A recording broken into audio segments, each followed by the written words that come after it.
And welcome back. Our first guest tonight, a Maryland State delegate representing District 17 in Montgomery County. At 27, he's the youngest delegate in the state's history.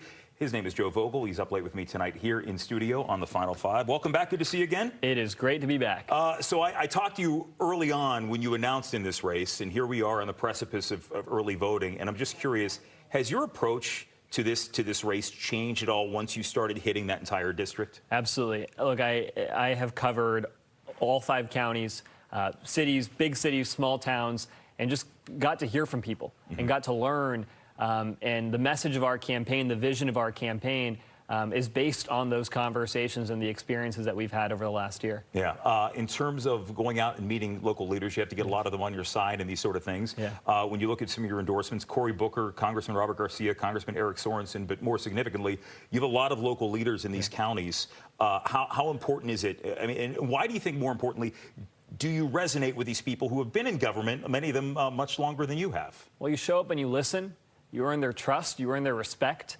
And that's what we've done again and again. And that's why we have mayors from small towns and bigger towns. And just today, Delegate Brooke Grossman from Hagerstown endorsed our campaign. And also the organizations like the teachers and the Sierra Club and so many unions that know the work that I've been able to do in the legislature and are endorsing our campaign, knowing the work that I'll do in Congress. Are you surprised at because you've gotten a significant amount of attention in this race? I mean, NBC News followed you around for a day because they're really focusing on the aspect of you being Gen Z.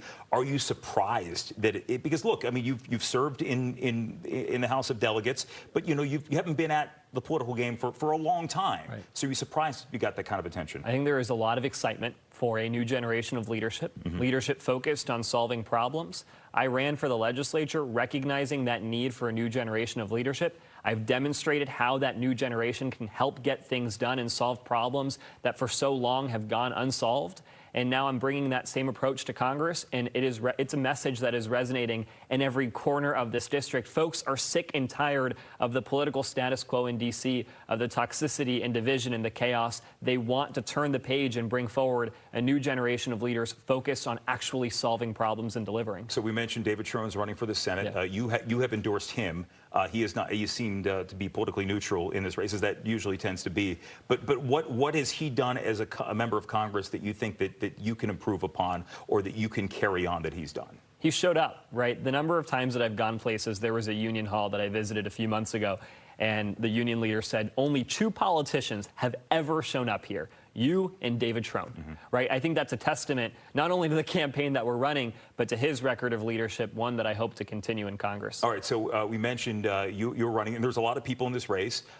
You are running, and in terms of fundraising, the only person who has outraised you is April McLean Delaney. We've talked with her on the show before. We're going to talk with her in a little bit. It has gotten, I would say, a bit contentious, as these races tend to do when things close down, when you get down towards the final stages. There was a website your campaign put out. You have pointed out that she has associated with people who are anti-LGBTQ, anti-abortion. As you look at what she has run and said she is running to promote choice, how do you square that away? Well, first of all, I think the biggest argument here is when you talk about fundraising, she loaned her campaign over $500,000. I'm not in the position to do that, right? We've raised from thousands of individual contributions who believe in the message of our campaign, folks who live in this district like I do, right, who don't want someone that doesn't live here coming into the seat and buying a congressional district, which is essentially what's happening right now. And look, I'm focused on the issues, and I'm focused on my record and the solutions that we're bringing forward and the solutions that we're proposing, and voters are going to have the opportunity to look at her record and who she chooses to associate with, and my record and who's backing our campaign, and make that decision for themselves. So when you point out that she went to a Christmas party with certain politicians, or maybe the associate with the likes of Tucker Carlson, does that mean that you share the values of the people that you associate with? There's a saying that says that, right? Show me who you associate with, show me who you're friends with, and it says more about you, right? And I think in this case, you look at John Roberts, who has led the Supreme Court that overturned Roe v. Wade, who voted against the legalization of same-sex marriage, who advanced the decision that led to the Citizens United decision, right? These are people, and Tucker Carlson, we don't even have to get started on Tucker Carlson. These are people that have had, pretty negative impacts on our country and have led to the challenges that we see right now. And I think that the question that I have, right, is why? And we've also, we've brought to light a contribution that was made a little while ago to Jim DeMint, one of the most anti-choice United States senators that I can remember. Why? Why do you chip in the maximum allowed contribution to someone like that? Let me ask you. I get like 20 seconds left, but I want you to give your pitch to people who are on the fence right now, who may vote tomorrow. What do you want to tell them? Well, look at what we've been able to accomplish in the legislature.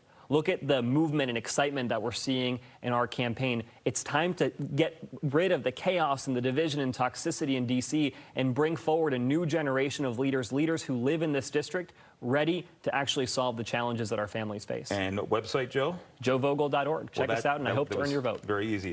Good luck over there. I know it's still, the finish line is in sight, but there's still a little ways to go. Joe Vogel, good to see you again. Thank you, sir. Thanks for coming in Appreciate tonight. you. We appreciate it. And we are back after this on the Final Five.